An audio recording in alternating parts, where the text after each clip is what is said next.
Good morning, everyone. This is the Telarus Tuesday call for October 24th, 2017. I'm Doug Miller, Telarus VP of Complex Provisioning, overcome with grief today as my 2002 Taurus, my car of 14 years, threw a rod yesterday, and now I'm left without a car. So if any of you happen to be going to Topgolf later this afternoon and want to drag me along, I will give you my number. Big news to share this week as Cisco announced it's acquiring BroadSoft for $1.9 billion, that's billion with a B, giving Cisco a new way to sell its communication tools. BroadSoft has partnerships with more than 450 carriers in 80 countries and more than 19 million subscribers. This is a big boost to Cisco as it continues shifting focus from a networking hardware company to one focused on cloud software and services. Definitely one to watch. I am very excited this week to be joined by brand new Telarus Senior VP of Sales, Scott Forbush, who today will be hosting IoT training via a live webcam conference. Thank you for your patience while we've been establishing the final connections. The Internet of Things is simply the network of physical devices, vehicles, and other items embedded with electronics, software, sensors, actuators, and network connectivity. It enables these objects to simply collect and exchange data. It's a huge market of opportunity for Telarus partners, both for the connectivity itself and for the security issues that naturally go along with it. Today, Scott Forbush will be joined by executives from three of our Telarus suppliers, CenturyLink, Sierra Wireless, and Mettel, for a lively discussion of the challenges and the opportunities offered by the rapidly expanding IoT market. It's Telarus SVP Scott Forbush and the Internet of Things webcam conference. He's coming up in just minutes. If you happen to miss last Tuesday's call, please take a listen to the recording in your Telarus partner back office. We were joined by Kathryn Rose from CompTIA, who discussed proven steps and strategies to help accelerate your sales. We were also joined by Chris Schubert from Nitel with important announcements about the Nitel Elite partnership with Telarus, including special tools, resources, and support for Telarus partners selling Nitel. And we announced the launch of two new Telarus suppliers, IGI, the Infinite Group Incorporated, developing cybersecurity technology, virtualization solutions, solution integration, and management of the full security life cycle. Welcome, IGI. And Telarus also launched its new partnership with SpectroTel, celebrating 20 years as a full-service telecommunications provider of voice, data, managed services, Internet, and SIP. And now introducing SD-WAN. We're very happy to welcome SpectroTel to the Telarus family. All this and much more on last week's Telarus Tuesday call. Our video and chat tools are available for today's call at telarus.com/start. Hope you'll join us there and share your questions, comments, and insights throughout today's event, and especially during our Internet of Things webcam conference with Scott Forbush and our Telarus suppliers. All right, I know some of you missed last Tuesday's call because on that day the Telarus team was with many of you in New York City for a phenomenal Telarus Innovation Conference at Caroline's on Broadway, complete with performing comedians at the conference's conclusion. And we have the November ticks, as we call them, coming right up. We are headed to Philadelphia, Pennsylvania on Tuesday, November 14th, meeting at the Victory Beer Hall at Xfinity Live. And then it's on to Pittsburgh, PA, on Thursday, November 16th at PNC Park. PNC Park, home of the Major League Baseball's Pittsburgh Pirates, matey. You know I had to do it one more time. Telarus and our suppliers will be there to help build your business, certifying you on our exclusive Telarus tools and resources, and providing interactive case studies, hands-on lab time, and a $1,000 drawing as well. You can register today for the Telarus Innovation Conferences and check out the video information. It's at TelarusInnovationConference.com. Well, all right, let's get to some very well-deserved recognition of our Telarus partners. Our top wins from the past week feature 3 of our partners who have put up some tremendous sales numbers. In this week's third position, Telarus congratulates Steve Harr with uCloud Now in Waco, Texas. Steve joined Telarus last December and this week closed a fantastic sale of hosted VoIP services to a marketing client from ShoreTel, now part of Mitel.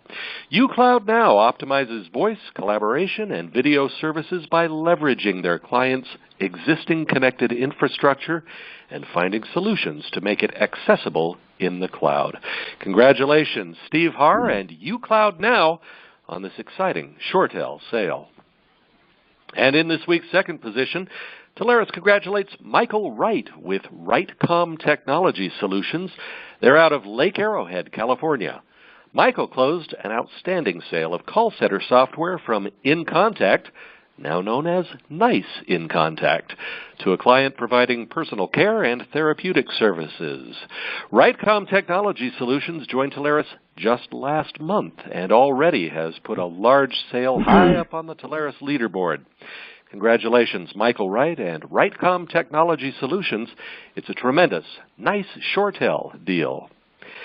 And topping that same Telarus leaderboard this week, Telarus congratulates our longtime friend and partner, Rick Underwood of KDG Consulting out of Fort McCoy, Florida. We mentioned on last week's Tuesday call that during the recent Telarus Innovation Conference in Daytona, Rick was named as the first ever Telarus Diamond Partner and celebrated 150 consecutive months of sales through Telarus. And here he is again with another stellar month of sales with Nitel. Telarus is now a Nitel Elite Partner with all of the associated Nitel resources and support for our Telarus partners. Congratulations, Rick Underwood of KDG Consulting. We couldn't be prouder of your accomplishment and success. Sincere thanks and appreciation from all of us here at Telarus. We thank all of our partners and suppliers for your dedication, loyalty, and very hard work. It is Telarus' biggest year ever, and we are proud to be your partner. We appreciate your trusting us with your business. We have a full training calendar this week, and here are 4 of the essential learning opportunities to help build your telecom practice. First up, tomorrow, Wednesday, beginning at 10 a.m. Eastern, Ariaka will present special training, How Global SD-WAN Improves UCaaS Performance. Ariaka's network analyst and principal architect will both be presenting on the performance challenges of using hosted voice and video over the Internet. They'll talk about the pros and cons of edge-based SD-WANs for UCaaS solutions and how global SD-WAN improves performance and eliminates dropped calls. You need this technical training. Join the Ariaka webinar. It's tomorrow, 10 a.m. Eastern. And then right afterward at 11 a.m. Eastern on Wednesday, Natural Wireless will discuss fixed wireless DIA as a primary connection. You'll learn how fixed wireless is deployed and what makes natural wireless such an important solution for any client purchasing SD-WAN or migrating to cloud and hosted services. Fixed wireless isn't simply a secondary solution anymore. Join Natural Wireless and learn how to sell it as primary. The training begins tomorrow at 11 a.m. Eastern. And then on Thursday, October 26th at 2 p.m. Eastern, please plan to join Evolve IP as they help with your compliance training. It's a fact, 2/3 of your potential clients are covered either by HIPAA or PCI requirements. And consider that recent highly publicized breaches have impacted nearly half of the U.S. population. Compliance cannot be best effort anymore. It's mandatory for your clients, and that makes it mandatory for each of us. Join Evolve IP for this special training on compliance and how to advocate for your client when it comes to evaluating CSPs. The training begins Thursday, 2 p.m. Eastern. And right after that, at 3 p.m. Eastern Thursday, mark your calendar to join CenturyLink for their October product release call. As you know, CenturyLink has a very wide-ranging set of solutions for your clients, and this special call will bring you up to speed on the latest releases and recent enhancements to their existing product lines. Questions will be encouraged, and there's no better source of information on current CenturyLink offerings. Plan to join this special CenturyLink training. It's Thursday at 3 p.m. Eastern. You can RSVP today for these and for other training events in your Telarus partner back office. We're at agent.telarus.com. Thanks to all of our suppliers for continually providing the very best in partner training. Well, in our weekly roundup of big spiffs, there are 3 we'd like you to note. First up, a fantastic offer from Comcast Business, a special limited-time Ethernet spiff. And it's easy. Any business Ethernet sale of just $2,500 MRC or more with a fiber transport type earns a spiff payment equal to 100% of the MRC. It goes through December 21st, or when the allocated funds are exhausted. Business Ethernet sales only. Minimum 3-year contract term applies. It is the Comcast Business Ethernet spiff. You can get those big deals closed right now. And next, Ring Central wants to help you bring in a unicorn of a deal. They are betting that you can ride a unicorn all the way to the bank with a $250,000 bonus. Just sell a deal with 25,000 users between July and December. Has to be a new customer on a minimum 2-year contract. Can't be a demo account or a partner discount account. But if you can find that unicorn, it could be worth $250,000. Bring in that unicorn of a deal. It is a phenomenal promotion from Ring Central. And finally, a very special offer to Telarus partners from Rackspace. A 1x MRC payout on qualified new logo accounts registered with the correct promo code and submitted through the Rackspace Partner Portal. This goes through December 31st. For complete details, go ahead and speak with a Telarus Partner Support Manager or with your Rackspace Channel Manager. It's a 1x MRC payout on qualified new logo deals from Rackspace. These and many more spiffs, promotions, and bonuses, you can see them all at promos.telarus.com. Well, I have been waiting for this. All of us at Telarus are very excited. Welcome Scott Forbush as our new Senior VP of Sales. Many of you have already met Scott and know he's extremely talented, strategic, dynamic. He brings extensive telecom leadership to this new role from Telesphere, Integra ELI, and Zayo. Our Telarus RVPs, their direct reports, as well as Telarus sales and engineering teams are all reporting up to Scott as Telarus continues to help partners dominate their competition in UCaaS, SD-WAN, and cloud sales. Today, we have asked Scott to lead a very timely webcam discussion on one of the fastest emerging opportunities in our industry, IoT, or the Internet of Things. And joining Scott today for this discussion are executives from Sierra Wireless, Mettel, and CenturyLink. Scott, welcome to the Tuesday call. Thanks so much for hosting our webcam conference, and welcome to Telarus. Well, thank you, Doug. And I have got to say, I've been competing with your voice for years and years, and I'm pleased to be second best. We're glad to have you here. Thanks so much. So, yeah, let's kick things off. So a huge thank you to our panelists today. Max Silver, Vice President of Mobility and Internet of Things with Mettel.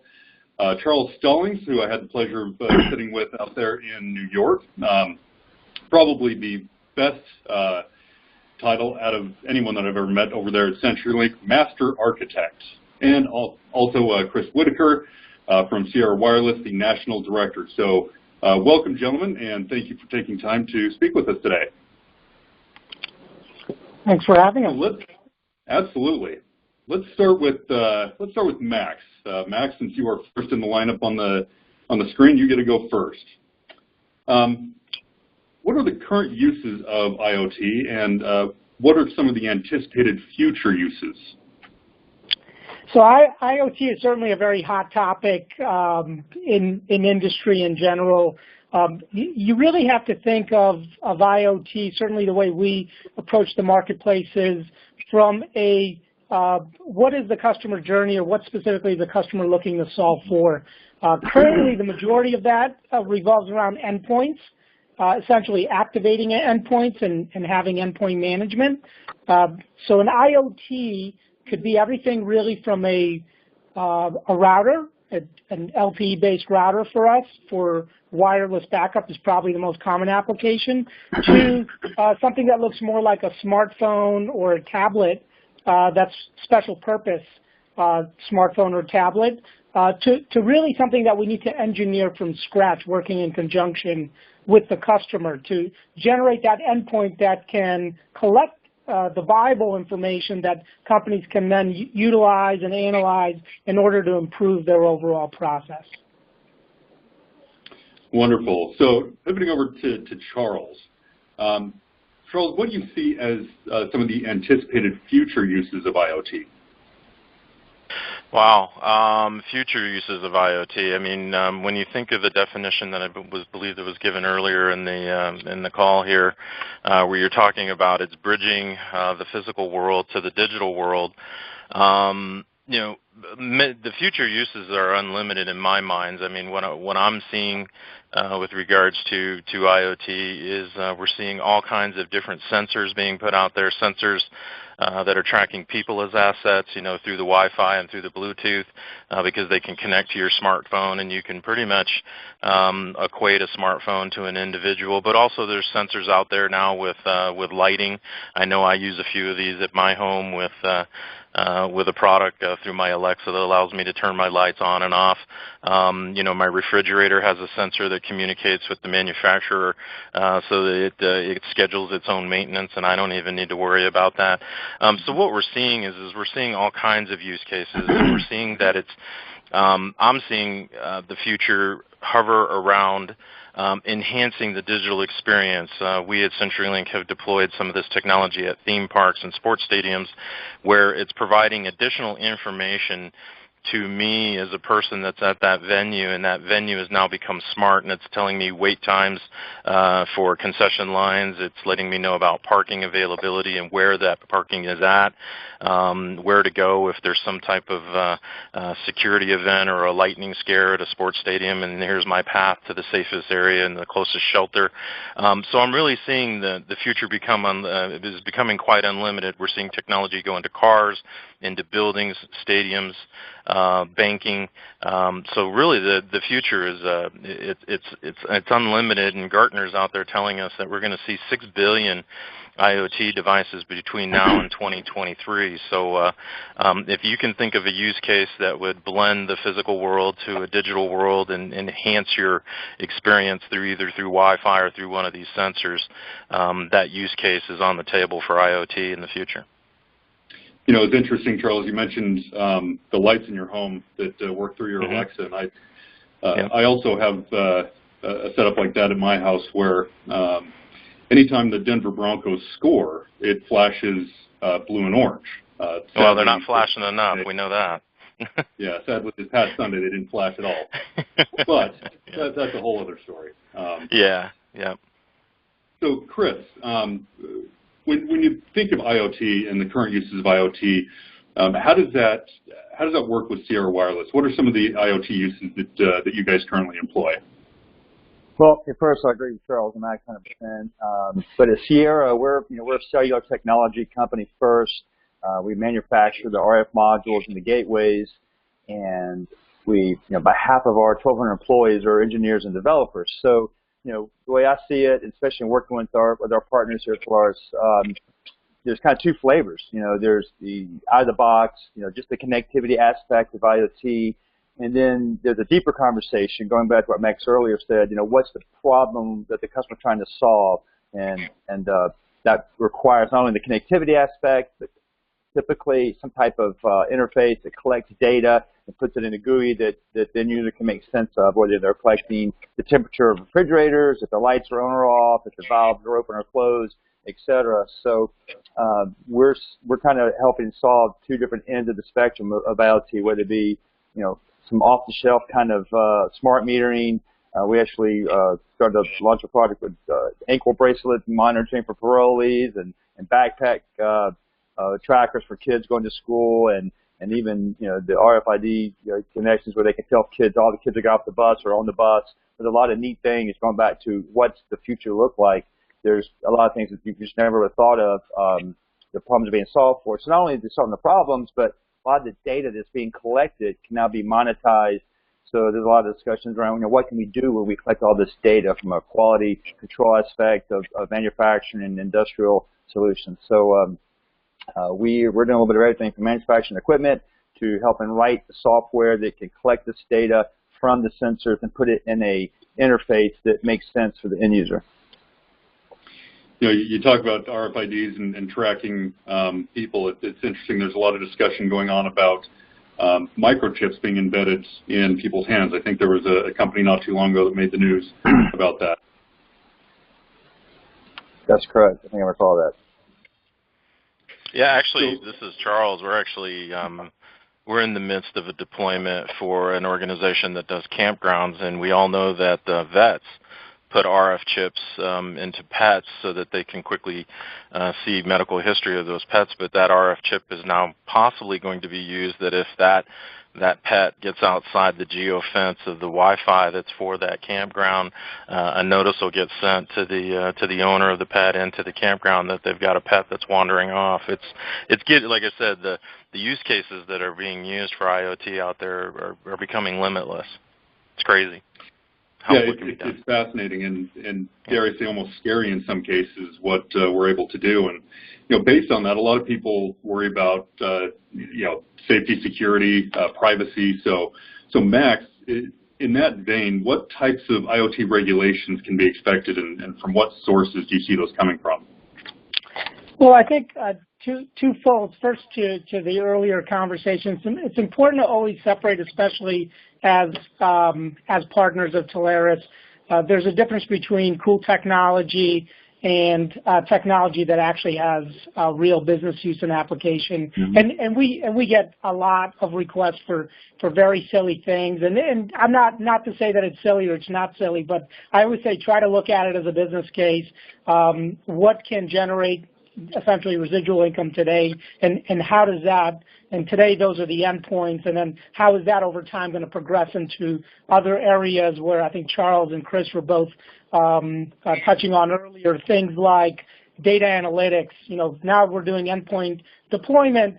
In the future, we're going to be doing more, really having that AI discussion with the customer around the analytics, around how do you monetize the analytics, how do you use it to improve the overall process within the organization, and that's going to be more vertical-centric over time. So I just want to separate the two because sometimes everybody kind of gets lost in the weed of all the very cool things you can do with sensors and endpoints and just tracking everything around you.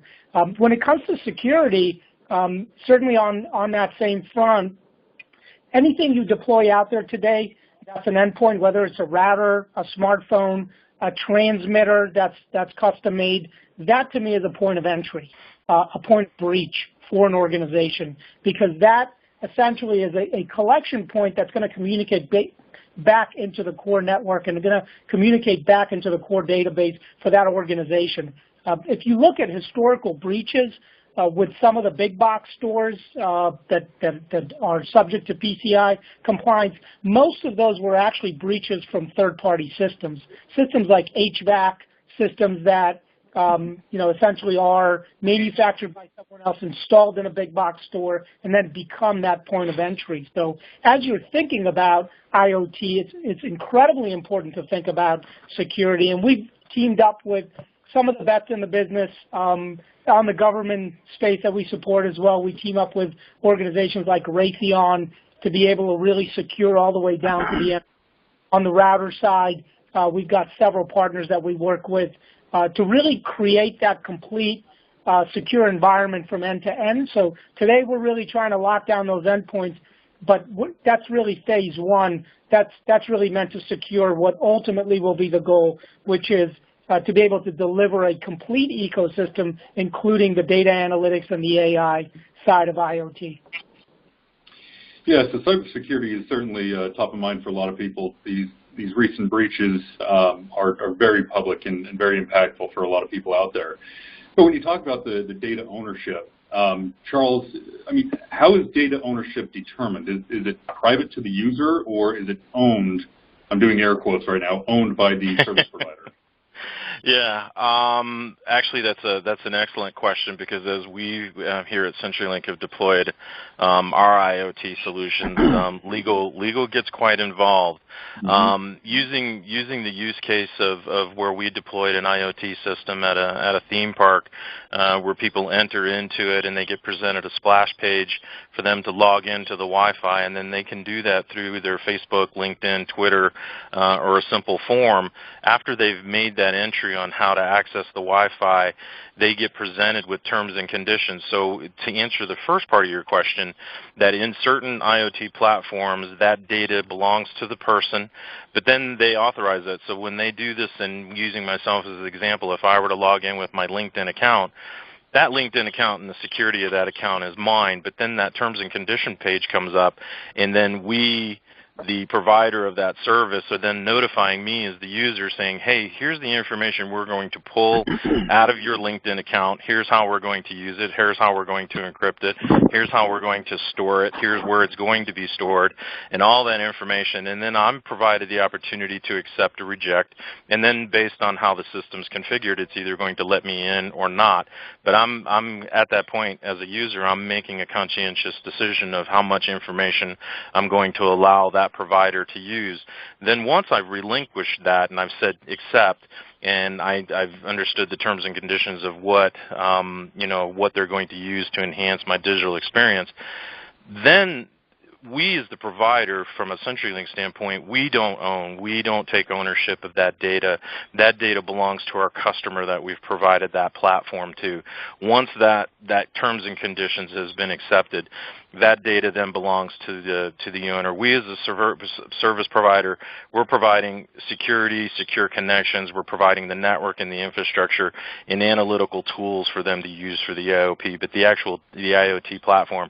But the data itself at that point belongs to the customer that we sold that system to use so that they can deploy that IoT capability. So there's two parts to the question there. Yeah, and it's fascinating. Dennis Garrison just made a comment, are we supposedly reading those T&Cs? Not likely. I don't know that I've ever taken the time to thoroughly read through any of them. I got through a couple sentences and legal did their job and made not want to read it anymore. Yeah, there's an actual study out there. I can't remember if it was IDC or someone else. So I don't necessarily want to give IDC credit, but there's it's a seriously high percentage. It's in the high 70s of the percentage of the people that just click accept on terms and conditions and they move on. And they even claim that with the millennial generation, that percentage is even higher. Yeah, that's not surprising at all. So, Chris, I'm shocked that 30% actually read it. Yeah, I am too. That's those of us that are the nerds, Max. That must be us. Hey, anybody that's called a master architect is going to read every word. We know that. So Chris, looking at these things, what sort of IoT regulations can be expected, and where do you see any of those type of regulations coming from? Wow, definitely a great question, and I need to defer to Charles and Max on that from the regulatory standpoint, because I don't know that I really have a good answer on that. I think a lot of it's still being developed and going back to all the other things of privacy and security. So I'm sure the regulatory regulations are in process, and I don't know if I have a really good reply to that one, because so far we're still seeing a lot of the basic business needs being met of collecting analytics, telematics, of smart metering and valves and monitoring refrigeration systems. So to go deeper on that conversation, that's a good question. Well, let's pivot over to a different question. Yep. When you're working with the partners out there, I mean, how can the partners best help their clients to capitalize on IoT technologies? So that is coming up more and more, especially with our company, Sierra Wireless, kind of touting to be the cellular technology leader of IoT on our webpage. It's all over the place. So with our managed connectivity solutions, which is the product set that is available through our partnership here, it really is a connectivity solution. And to go into the true IoT, like Charles was talking about, with collecting data and using your LinkedIn and Facebook page to log in, and even collecting analytics that Max talked about, all those solutions are a much deeper conversation. They can take 8 to 18 to 2 years of months of time to develop, put together, depending on what you're trying to solve. So, for example, we do a lot of the connectivity for OnStar and vehicles and with Volkswagen and a lot of the European brand cars. So it's not something you can just sell off the shelf very easily. So when I'm finding a lot of our partners, of course, are I take Trader Joe's for example. I mean, they already have a software platform that they know what information they want from their refrigeration and freezer systems. They just need connectivity for it. So that's a very simple IoT machine-to-machine kind of play. Then it can go and evolve to a much greater conversation when the device needed. There's an opportunity we're working on now. It's about 1,200 water chillers at these industrial plants. So the device needed to collect the data they need, it doesn't even exist. So it's very customized and it's being built. So for us to get a place on that board that it's going to go inside this water chiller monitoring system, that's something that's probably not going to be sold a lot of through the channel because, again, we're talking super long sales cycles. You need a lot of information, a lot of piloting and proof of concept, et cetera. Versus going back to the Trader Joe's example where the customer already has the device they need. They just need diverse alternate connection. That's an easy one to sell, and that's what our partner did with Trader Joe's, coming up over 1,000 locations, and even at $45, $50 a month, times 1,000, it's a large deal. Then you have the more traditional telecom kind of solutions of point of sale and voice over IP backhaul. We're finding a lot of opportunities there for our partners. Anything in Street Fiber Communications, regardless if you have who your fiber cable provider is, when that goes down, and it's not if it goes down, it's when it will go down. Having that alternate connection and having an SLA on that cellular connection is something that's getting us in these deals a lot. Using our smart antenna technology to deliver a robust, reliable 4G LTE connection, and we probably don't even have time to get into the implications of 5G in the coming years, how that's going to change a lot of this discussion, right?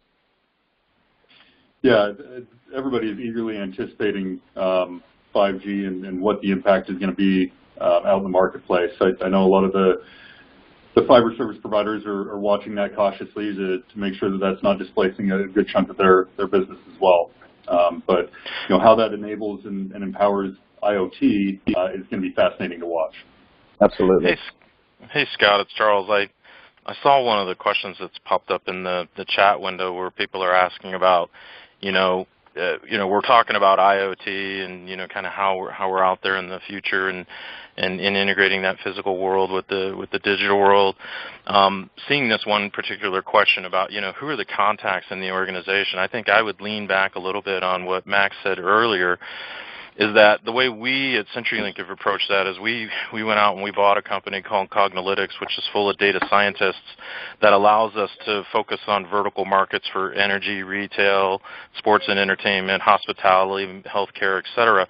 But what I have seen that the most readily able to be sold IoT solutions have been targeted at the marketing organization, targeted at the chief marketing officer. It's not necessarily purely an IT or technology play. For an example of this is we at CenturyLink were working with a grocery store chain where they wanted to put Wi-Fi into the grocery stores just as a courtesy to allow the guests to access Wi-Fi and to check their email or pull up a list or something that they had so that they could do their shopping. But what they've then been able to do with that is with the IoT capability and sensing, they've been able to see how people flow through the store, how long do they linger, when they log in through the system that I talked to you about before, and you start to not only learn that a smartphone came into the facility, but now it's Charles Stallings' smartphone. He works at CenturyLink, lives in Denver. He's over 50 years old. You've now collected what I would refer to as marketing information about me, and that becomes analytical information based on how long was I in the store, where did I go, what did I look at. To me, that's the organizations that you sell to. Some of the other more sophisticated things that that Chris and I have been talking about, sensing for HVAC and those kinds of things. Now you're starting to talk to operations people. So you really got to look at it at a use case standpoint. As what are you trying to solve for, like Max meant earlier, and then determine, is that something that I should be talking to the operations team about, or should I be talking to the chief marketing officer or the marketing team about? IT will come along, because when you get those organizations wanting a particular use case to be deployed to solve a business challenge, IT is kind of in the point where they've got to make it happen. So I just kind of wanted to answer that question while I saw it. Yeah, no, it's an excellent answer on that. And to kind of segue into it a little bit, Max, you talked a little bit earlier about AI, artificial intelligence. And IoT and AI are very much interrelated. So to what extent does human intelligence and intuition enhance what IoT has to offer?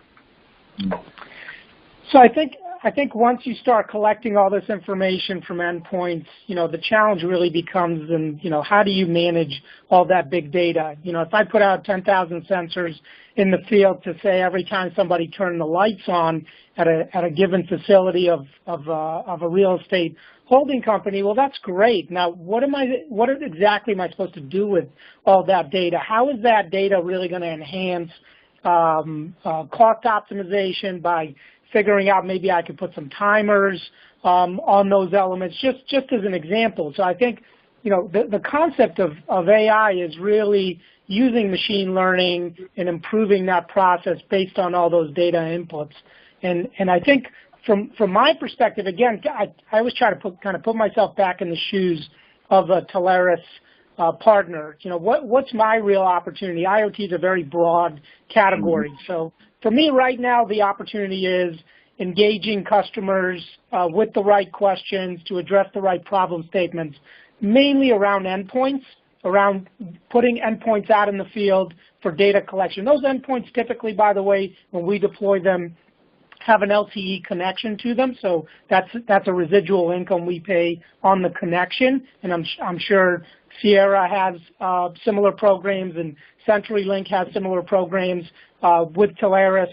But once that endpoint management is out there, you're already in the conversation. Then when that data is getting collected, you become part of the process. So we certainly have stood up a pre-sales engineering group that does nothing but engage you with the partner or with the customer in that conversation to really walk them through that process of then figuring out, are we integrating into an existing platform that's collecting all this data? Are we helping the customer stand up a platform that has AI capabilities in order to figure out how to use all that big data and actually make it into actionable data long term? And I think long term for us, certainly that platform, those platform services are all encompassing platform services are going to be part of what the channel partner is going to be able to offer to the customer, not just where we are now, which is mainly in deploying endpoints out in the field from an income perspective. So, Chris, kind of segueing off of what Max was just talking about, the next platform of things. What is the next big IoT market that our partners can focus on and address with their clients? Yeah, I saw that post, that question, and it got me thinking. I mean, I almost want to say the next big thing, no one even knows what it is yet because they're so creative, they're so unique. I mean, for example,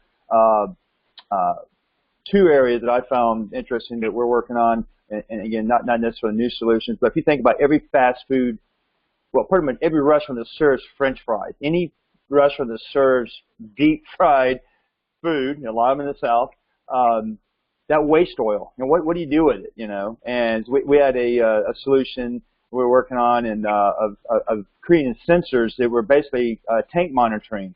So it was a cloud app that the dispatcher for this company that picks up the waste oil, instead of sending the guy out to go check his 25 stores every day and find out, well, this one's overflowing and this one's still half full, but I got to go there anyway. So this application was monitoring these tanks and sending alerts via a cloud app to the dispatcher and the driver on his phone, so he knew where to go pick up the oil. So, cut down their costs for transportation by half, and their customers or clients were complaining because the guy was late and the oil was oozing over the side of the barrel, et cetera. And another application we've recently been talking about, I think it was Steady Brew. It's a company that created these scales for kegs to sit on. So it was connected to 4G LTE because they didn't want to running wires and Cat5 whatever in the back of the bar and all that must have been challenging. But regardless, they wanted to have a reliable way to send notifications to the bartenders on their smartphones, going, "Hey, happy hour's in 30 minutes, and your Sweetwater 420 tank is only a quarter full. You need to change it out before happy hour." So they were again being more efficient. They were having some quality control around their customer experience coming in. So there's just these problems and issues that are popping up that in the past weren't even on anyone's radar. So I think going back to doing a good needs analysis with your end user clients and asking, hey, what other problems do you have besides needing a diverse connection for your voice? What else are you struggling with? So as you kind of peel the onion back and you identify these real business issues that can be solved by capturing that information and those analytics, then quite potentially that could be the next big thing, right? Yeah, and it is interesting listening to all the different applications for IoT.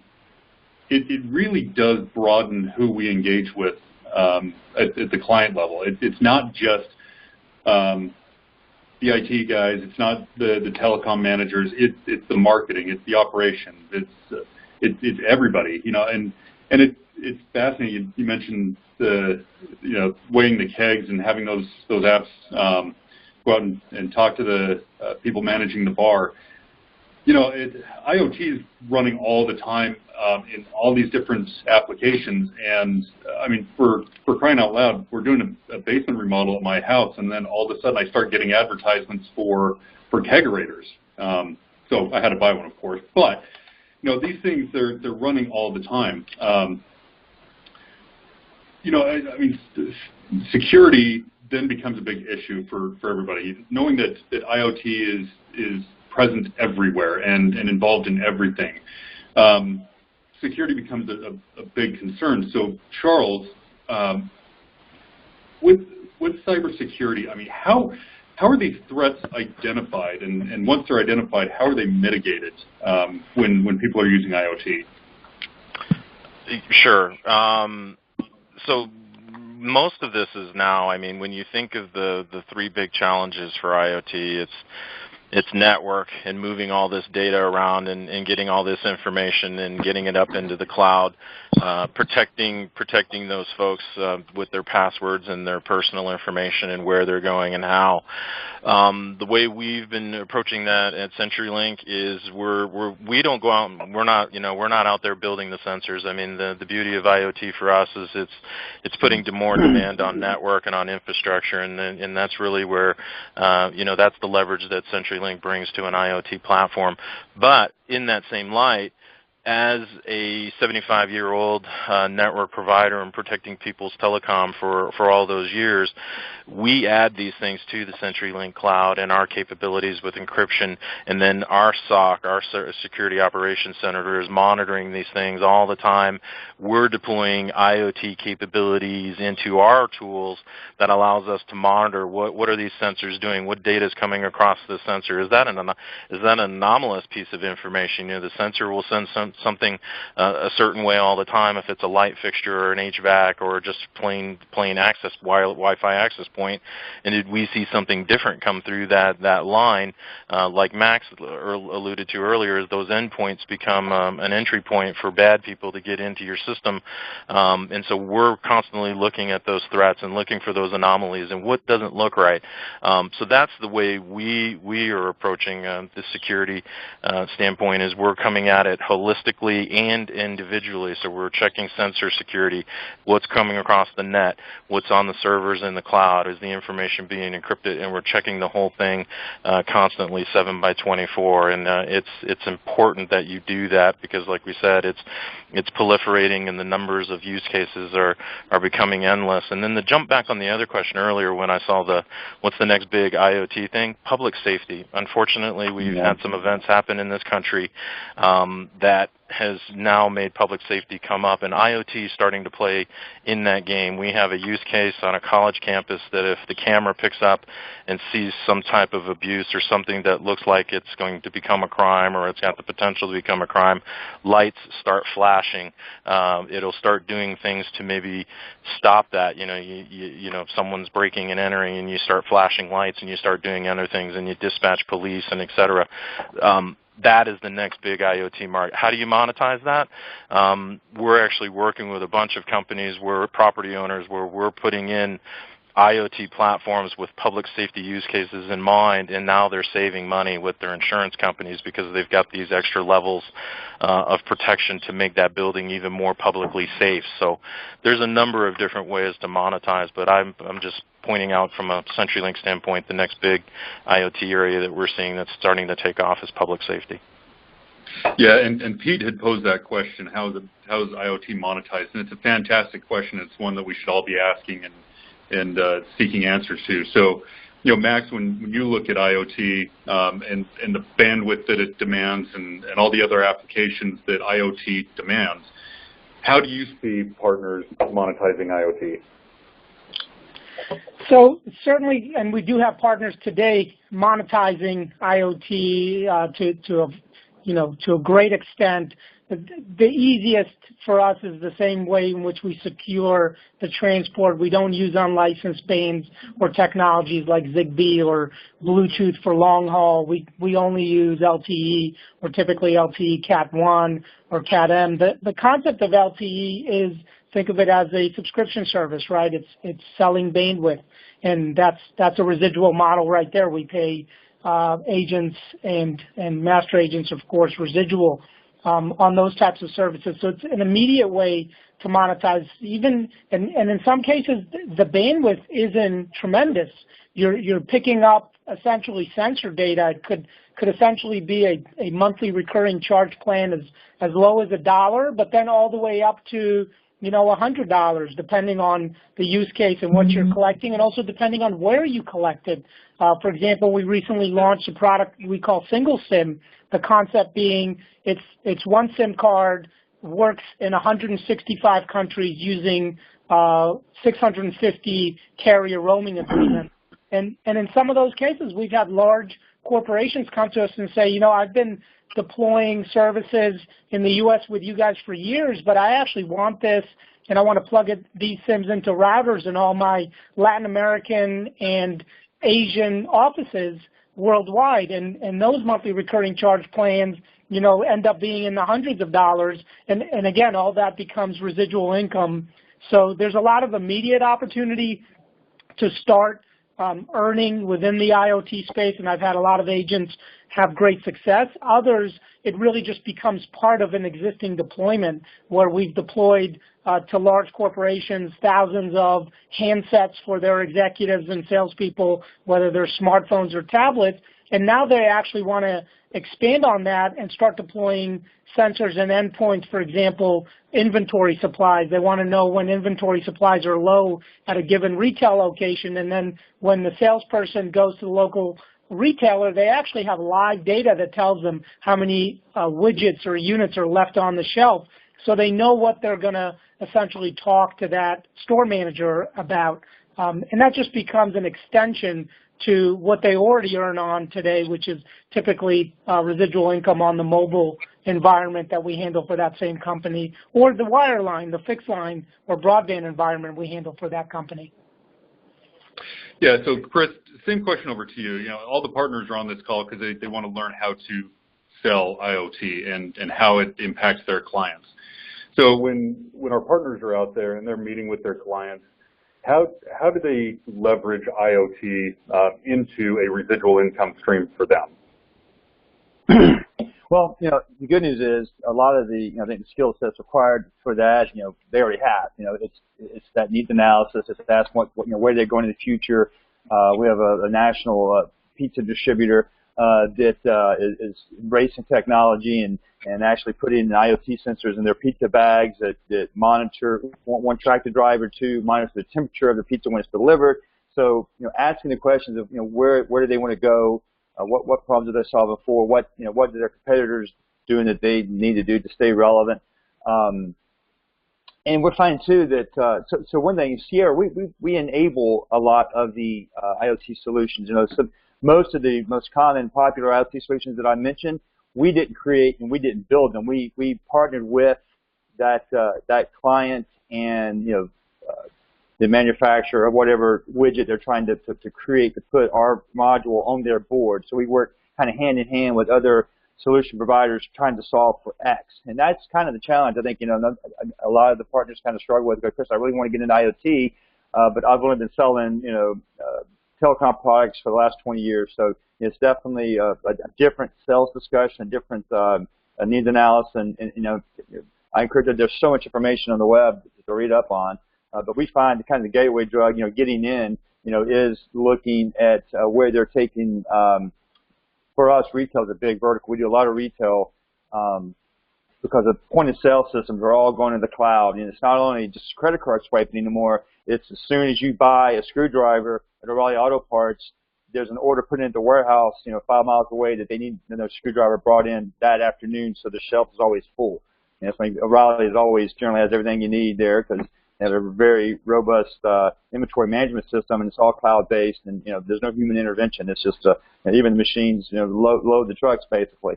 So kind of a long answer. I think working with us on this call and with your engineering team as well, as they identify these potential needs or they're going into customers that have large distributive enterprise presence, it's almost a case-by-case basis is what I'm finding. Yeah, and I just got a post here from John Maddox. Great suggestion. If you could manage X, what would that be? And it's a great conversation starter. And it's an excellent point. What we need to do is just be out there and starting the conversations with our clients. And IoT is a great way to start that conversation and then build upon that as a platform for selling them security, selling them network infrastructure, selling them everything that goes along with IoT. Since IoT is going to be demanding so much bandwidth and so much security, that's your segue in with your clients. And John, excellent points. Just start the conversation with that. So we have a few minutes left here. Last parting words, starting with Max, over to Charles, and then finishing up with Chris. I would say just make sure that you're really thinking of the environment for your customer. So I'll give you a good example. If you work in an office and there's a water cooler, think of that company, that water cooler company. They've got a fleet of trucks that deliver products or services. They've got IoT sensors in that truck. That's called fleet management solutions that we distribute, by the way, as well. They've got handsets or tablets in those trucks that tell the drivers where to go and when to go to deliver it. Now those same companies are starting to put sensors in the actual water dispensers to tell them when they should go to restock, to try to save money on that trip so they don't have what's called an empty door swing. So think of that scenario and then think of each one of your customers and think of what goes through that process flow and where could you potentially start a conversation to say, how do you guys manage how distribution or how dispatch is handled today? And something as simple as that can really start the right conversation down the path of really solving a complete problem for them. All right, Charles, final words? Yeah, we all can tell just from the conversations that we've been having today on this call that, IoT an exciting area, and there's limitless use cases that you can get yourself into. What I suggest is make use of your relationship with Telarus. I know that we at CenturyLink rely heavily upon that organization as well. At CenturyLink, our IoT strategy is based on smart solutions. So we're out there talking about smart fleets, smart buildings, smart stadiums, and all the different use cases that can be put into play, with IoT being the quote-unquote label that's associated with that solution. The Telarus team knows how to reach back into the CenturyLink world and make use of myself and my IoT brethren that are here at the company, and we're getting involved in a lot of different things, and we're doing a lot of new things with IoT. Pay attention. There's a lot of cool different ways for you to get engaged with a customer, and you can monetize it, and just make use of that Telarus relationship. And if Telarus thinks that those of us at CenturyLink have an ability to bring you a strategic or a tactical solution that's associated with that, Scott and the team know how to come back to us, and we're here to help you. Wonderful. Thanks, Charles. And Chris. So yeah, I think we've kind of identified too, there's a lot in this conversation of IoT, ranging from very simple, easy to deploy solutions to some very complex designs that the equipment needed doesn't even exist yet. So we're seeing a lot of that. So I would recommend our partners too to look at your base of business. What's your expertise? What have you sold the most to? Is it convenience stores? Is it medical? Is it finance? Is it government? So every one of these verticals, there's an IoT play in there somewhere, and by asking those questions and trying to go deeper with your client, say what are the problems you're trying to solve for, I find that generally starts those conversations. And I would also encourage our partners to follow Sierra Wireless on LinkedIn. Check out our website, sierrawireless.com. There's just a lot of information. There's just too much for me to even go into. A lot of different white papers, case studies. We do have a smart SIM technology that is continuing to evolve. It's pretty much widely deployed internationally, and as you can imagine, a lot of the regulatory, going back to regulations and the carriers' somewhat reluctance, I guess, of getting on board 4G LTE on a smart SIM device where you have one SIM card in your either a gateway or an IoT device that it just connects automatically to whatever carrier is strongest where it is in the world. That's the kind of stuff that is coming down the pipe. And to some degree is already available today, depending on where you're located. So happy selling. Happy selling indeed. Well, Max with MedTel, Charles with CenturyLink, Chris with Sierra Wireless, thank you all very much for joining today. Wonderful information and just phenomenal organizations to work with. So, Doug, I don't know if you've got any closing words. You've done a great job, Scott. Appreciate your moderating the discussion today, and our thanks to all of our guests, Max Silber, Charles Stallings, Chris Whitaker. Tremendous information from you and from each of your organizations. I would just say let's keep the conversation going. If partners have additional questions or opportunities, talk to your Telarus RVPs and partner support managers about the opportunities, and let's get our Telarus team of engineers involved as well in helping evaluate and design solutions for those clients that you have. It's a tremendous opportunity, and we look forward to working with you. I do want to thank Scott Forbush. Great job, Scott. Looking forward to getting to know you better here at Telarus. We appreciate your time today and all of our guests, and want to thank Steph Lopez as well for handling all of the technical aspects of today's call. If you have suggestions or feedback for the Telarus Tuesday call, please send those to marketing@telarus.com. And we'll be back next Tuesday with more. Till then, I'm Doug Miller. For all of us here at Telarus, have a great selling week, everyone.